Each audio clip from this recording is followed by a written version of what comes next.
Oh man, look at this place. Back at Cathead. Hey Roger, hello. How's it going? Welcome back. Thank you. Been keeping busy? Always in Clarksdale. That's a good thing.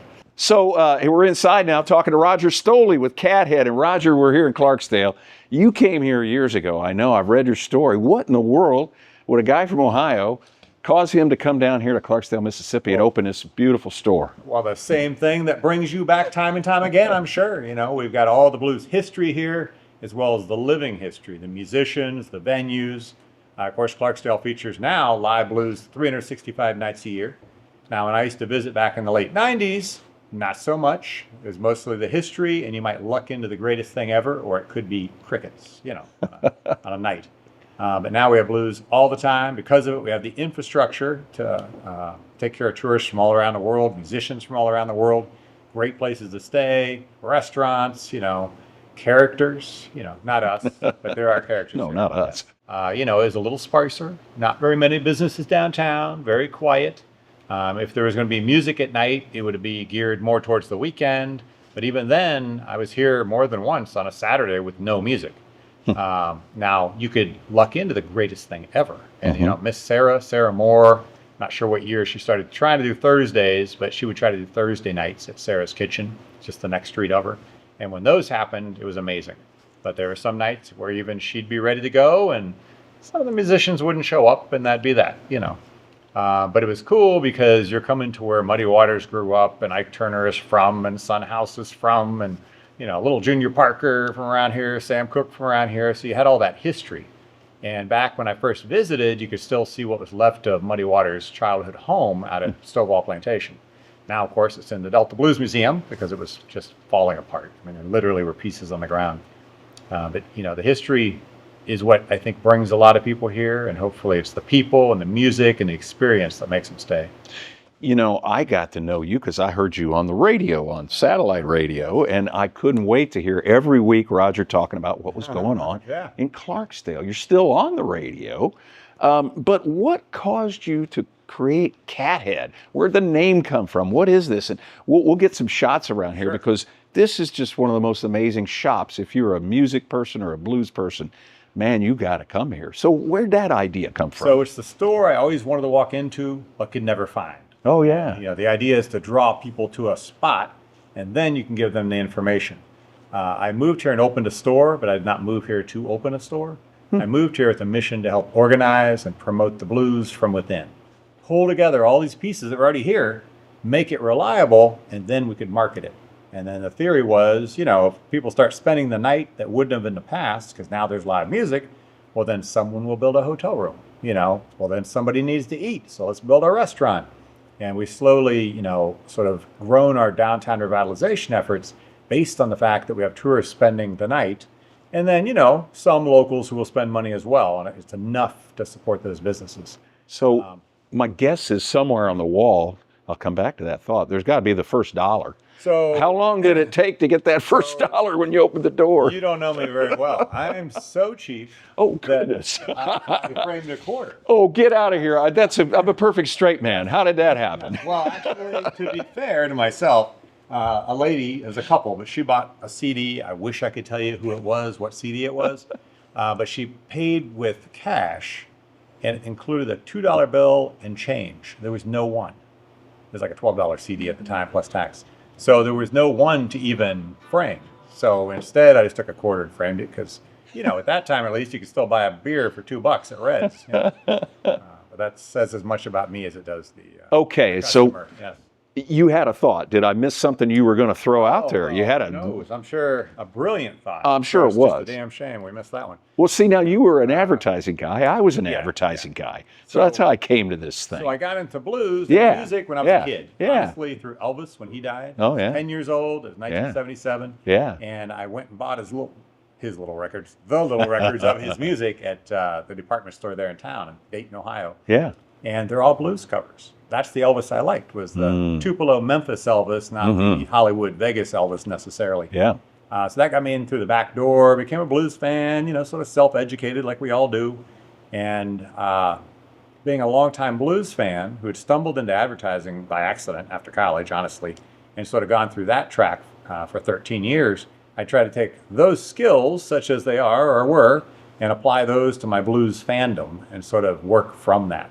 So again, I'm here with a mission to help organize and promote the blues from within, support the music, but then use the music to support the town is the idea.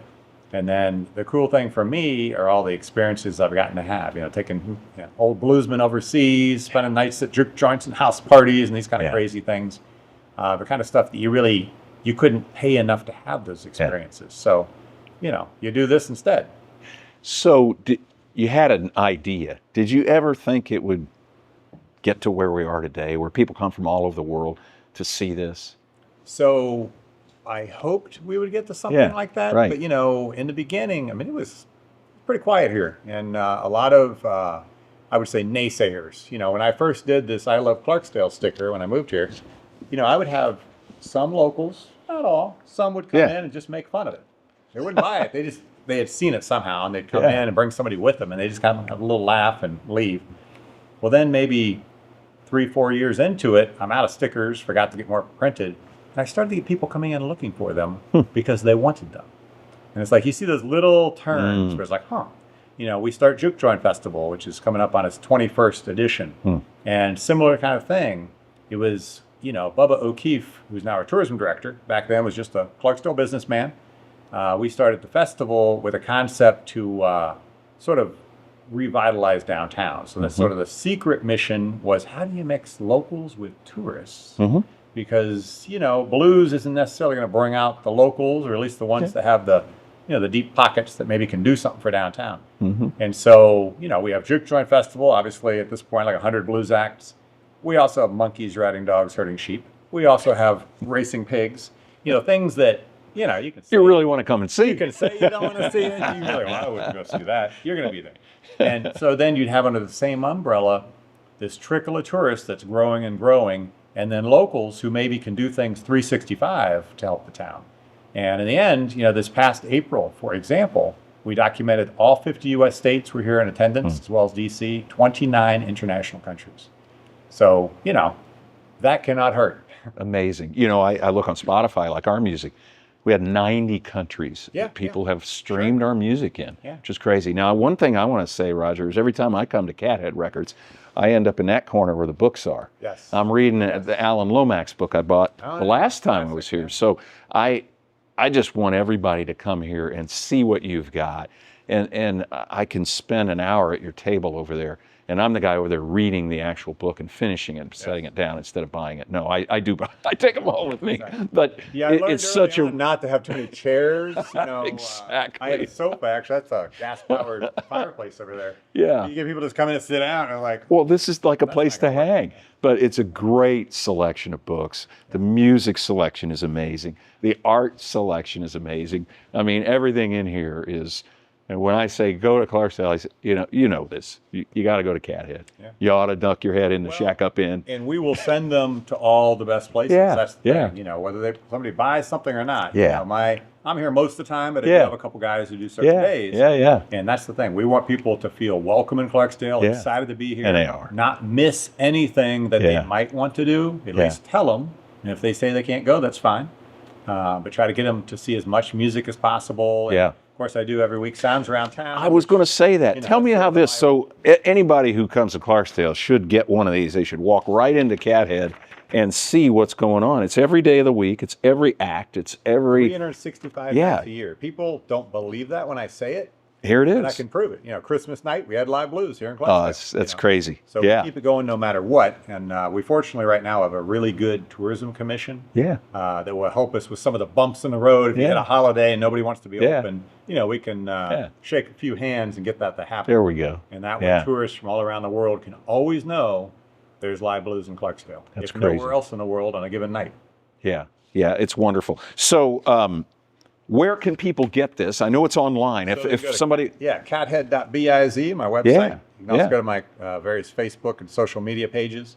I send it. Once it's done, it goes to tourism. So it goes on the visitclarksdale.com website. I've seen it there. And then I'll do just a raw list of it on the Mississippi Blues Trail website, for example.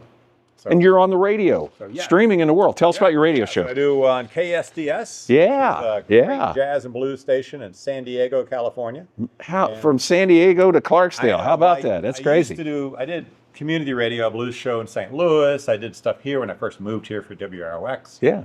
But basically, I've added too many things to my weekly list of stuff to do. So they kept asking me to do this one. I kept saying no, and they made me an offer I couldn't, refuse. And so I've been doing it for about 2.5 years now, and it's cool because one of my conditions was that I get to play what I want and say what I want. Obviously not, not cursing on the air and whatever. But I wanted to promote Clarksdale and the Mississippi Delta, and they have no issue whatsoever with that. They encourage it, so that's great. Well, I can't thank you enough. We'll do this. Yes, absolutely. Yeah. And great to see you. Everybody needs to come to Cathead when they come to Clarksdale. Thanks, Roger. I appreciate it. Okay, see you next time. Thank you.